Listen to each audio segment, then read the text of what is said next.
karena pernah menjadi penelitian saya juga.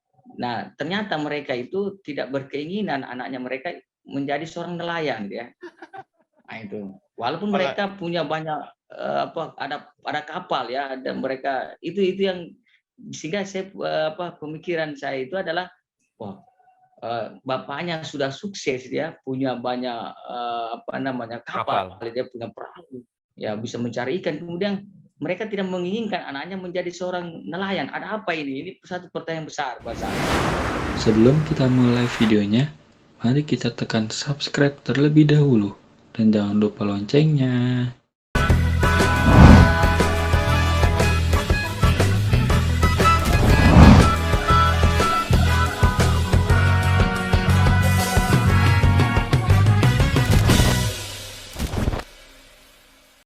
Satu. Sahabat Aspeksindo, terima kasih masih tetap bersama podcast Aspeksindo Menyapa bersama Membangun Maritim Indonesia. Nah, kita dengarkan seperti apa sih uraian Bung Amir terkait dengan peta politik ekonomi perikanan di Sulawesi Selatan. Yang Bung Amir sampaikan tadi bahwa Lagopo ini adalah sebuah komunitas nelayan yang sangat hebat di Sulawesi Selatan. Bung Amir, seperti apa itu? Ya, memang kalau di dunia maritim ini, ya, orang masih belum terlalu melihat potensi, ya, bahwa dari maritim ini ternyata, ya, memiliki potensi yang sangat menjanjikan. Nah, saya hanya meminjam satu pendapat oleh Ari Sinaga, ya, yang kemarin itu, ya, ada mindset itu laut goyang, ya, darat stabil, ya. Ini pun menjadi asumsi, ya. Sebenarnya ada kekuatan yang justru saya katakan laut goyang itu goyangnya seperti apa, ya. Nah, itu. Nah, sehingga kekuatan bagi nelayan Lagopo ini di saat mereka tidak melaut, ya, maka saya merasa bahwa, ya, tidak kalau saya katakan, ya, TPI Lapas Sinjai ini, ya, mungkin agak sepi, ya. Kalau Lagopo ini mungkin kalau tidak melaut, ya. Nah, itu yang satu kekuatan. Gitu, ya. Oke. Kan Sinjai ini sebagai ini, ya, sentral perikanan terbesar, ya, di Sulawesi Selatan, ya. Nah, kalau ya, padahal ikan yang masuk di Kabupaten Sinjai itu ternyata nelayan dari Lagopo, ya. Iya, betul sekali, ya. Oke. Berarti kalau begitu Lagopo misalnya stuck, ya tentu kan berpengaruh, ya, di seluruh Sulawesi Selatan. Ya, pasti ada pengaruhnya karena mereka pada dasarnya adalah, ya, punya kekuatan, ya, di dalam proses mencari ikan. Terutama adalah mereka sudah punya lokasi penangkapan, itu, ya. Nah, ini justru saya melihat dari sisi itu. Nelayan Lagopo ini, ya, punya daerah lokasi tangkapan itu, di situ berlimpah ikan yang mereka dapatkan, ya. Kalau saya mau sebut itu, ya, taruhlah ada namanya Kodingare, ya. Nah, kemudian ada Limpoge, ya, dan ada Legenda, ya. Kemudian Alosi, ada Pangampi, kemudian ada Laswani. Nah, keenam ini lokasi, ya, bagi mereka, ya, itu punya kekuatan, mereka mencari ikan bahkan tidak terlalu jauh dari pesisir Lagopo itu, ya, nelayan itu. Mereka hanya butuh 30 km melaut, ya, jarak melaut itu mereka sudah sampai di lokasi penangkapan ikan itu. Sehingga ada potensi kekuatan bagi sumber daya alam itu menyiapkan, itu, ya, bagi masyarakat nelayan Lagopo itu untuk kemudian, ya, mereka punya satu profesi, ya, sebagai seorang nelayan itu, ya. Nah, itu satu kekuatan bagi mereka sehingga mereka sangat kalau Ari Sinaga katakan, ya, laut goyang, memang goyang, ya, jelas, ya, karena di situ keunikan itu, ya, ya, karena hanya, ya, saya selalu lihat dari cara mereka beradaptasi dengan kemodernan itu, ya, itu sangat baik, ya, sebenarnya kalau di komunitas nelayan Lagopo, ya. Ini mungkin dari proses adaptasi mereka juga dengan nelayan pendatang, ya. Nah, itu juga menjadi kekuatan sebenarnya. mereka mampu beradaptasi dengan nelayan yang datang ya. Karena di Sinjai ini ya sentra ikan ya di TP Sinjai ini kan yang berbatasan langsung dengan Lagopo itu memiliki potensi yang bisa menarik semua para nelayan untuk berkumpul di situ ya. Nah, ini yang menjadi sebenarnya sejarah Lagopo itu sebenarnya. Mereka tempat para nelayan di situ berkumpul karena adanya tadi ini Sungai Tangkai ya, dan kemudian adanya TP ini ya berkumpullah di situ. Makanya saya berpikir di situ kemarin dari hasil wawancara adalah Lagopo itu seperti itu ya, berkumpul di situ ya. Oke. Nah, itu. Oke. Berapa banyak sih jumlah nelayan di Lagopo itu sendiri, Bu Gambir? Ada ribuan nggak? Nelayan Lagopo itu dari catatan hasil saya penelitian waktu 2011 itu ya, itu sangat banyak ya. Lagopo 1 itu ada 82 nelayan yang nelayan yang sudah modern ya, 82 ya. Bayangkan 82 ya, dengan memiliki perahu joloro ya, 82 itu di Lagopo 1, Lagopo 2 itu jumlahnya itu 82. Kemudian yang punya perahu pagai itu jumlahnya itu sekitar 50-an ya, 52 ya. Ada 52. Nah, ini memungkinkan mereka punya aktivitas melaut itu sangat intens ya. Bahkan dia katakan ya, kalau kami tidak melaut ini hari ya taruhlah 50-an tadi itu ya. Karena mereka melaut itu sebenarnya kalau mereka turun di pagi hari ya sebentar besok subuhnya dia datang ya. Nah, itu dia hanya 1 hari saja ya. Ini akibat dari adanya modernisasi ya alat tangkap, kemudian bahkan dengan adanya motor penggerak ya, adanya mesin itu yang memungkinkan mereka bisa ya cepat ya. Beda dulu ya, waktu tradisional itu ya mereka hanya 1,5 hari saja ya berangkat pagi, sebentar sore dia harus kembali, karena kapan tidak ya maka hasil tangkapan mereka itu bisa saja busuk ya. Busuk ya, betul ya. Nah, dengan hadirnya teknologi sebenarnya cukup membantu ya. Oke. Ya, berarti jumlah nelayan di sana sebenarnya nggak sampai 1000-an ya?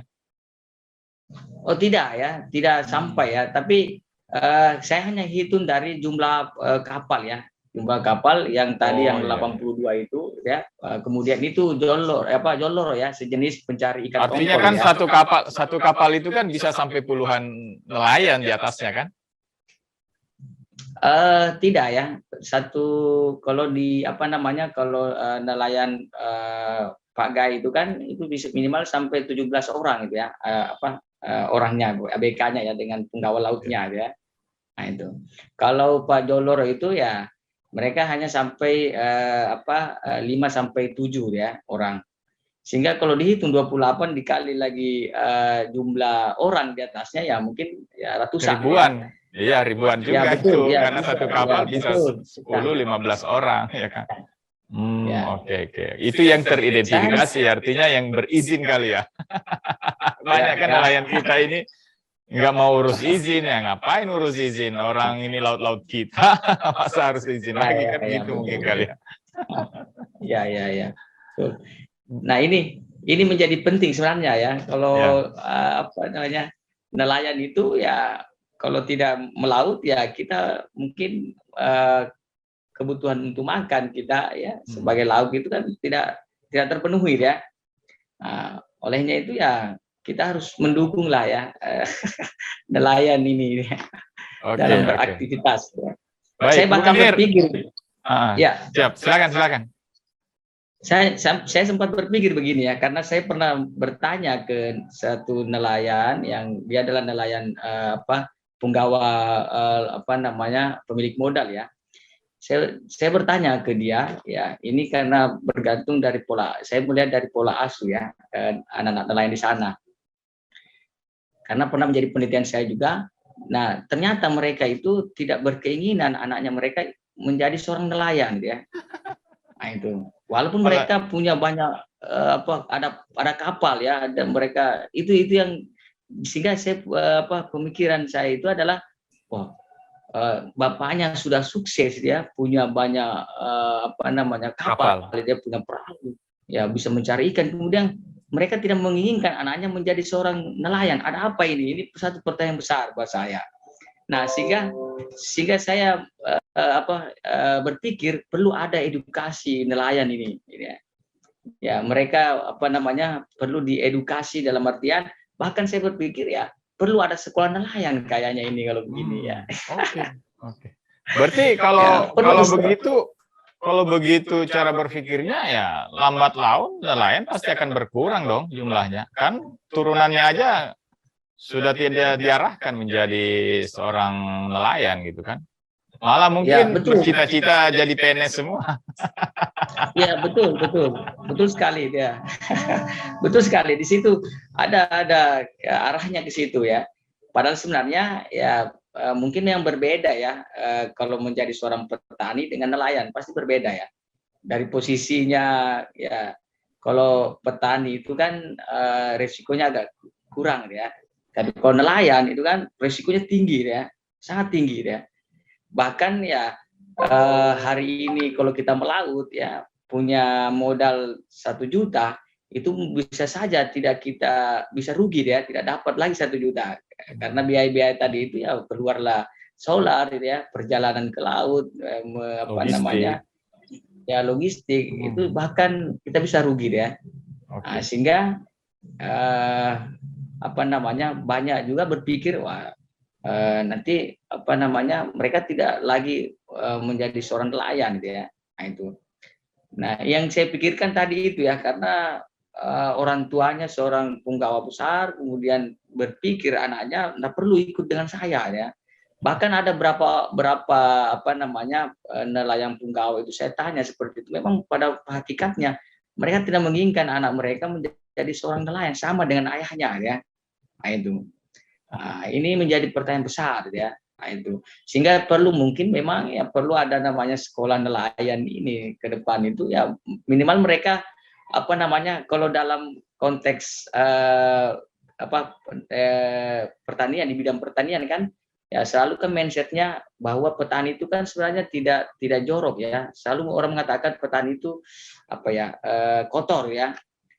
Nah, ini kalau menjadi nelayan ya, nelayan itu adalah ya resikonya nyawa ya. Itu yang mindsetnya seperti itu. Nah, sehingga memang perlu ada adaptasi dengan teknologi dan cara-cara mereka ya melakukan penangkapan ikan, sehingga bahkan memang ya perlu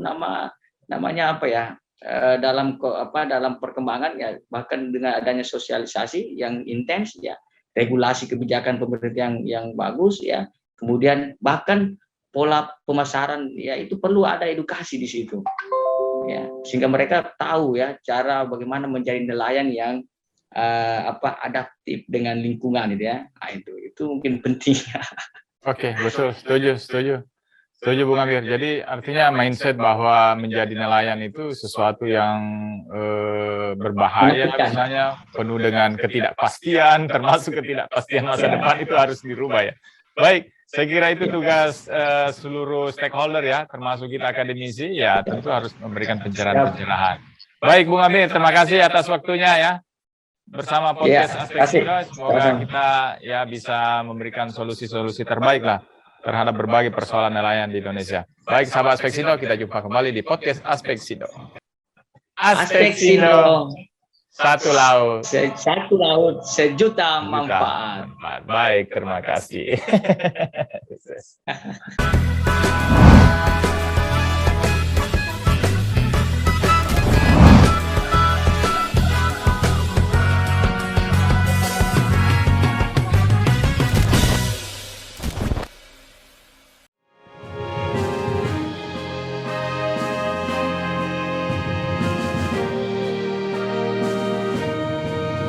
Harmoni pesisir Nusantara, hamparan kilau khatulistiwa, membentang samudra yang kaya, cintai segenap jiwa dan raga.